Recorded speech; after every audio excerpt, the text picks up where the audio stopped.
brata. Izvolite, kolega. Hvala, kolega.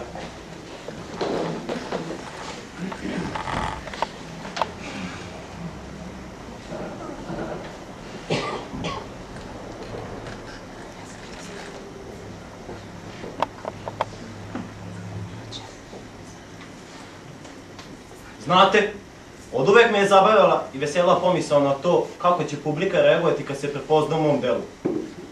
Ako se prepozna, jer za prepoznanje je potrebno prihvatiti rijeku u ogledalu. Na to ih upućujete, zar ne? Da, ali ljutnja i neverica svakako prisutna. Čitanje sopstvenih slabosti je najteže. Sreće se mučna istina o sopstvenom moralnom padu. To je vrsta kolektivnog autizma, samo anestetik, način odbijanja i poricanja. Vlast je ta koja ukazuje u kojoj meri smo opasni za društvo. Zanimljivo je žanrovski obeležiti sopstveno delo, zar ne? To je igra koju čitalac može prihvatiti. Ali je i nužno. To je ključ, trag, prepoznatljiva mustra za dalje čitavanje. Lepo ste se, gospodine Nušiću, oslonili na moje delo. Šarmantno, nema šta. Kolega, reči su jedini naš oslonac. Komedija je uvek u osnovi rušenje dostojanstva.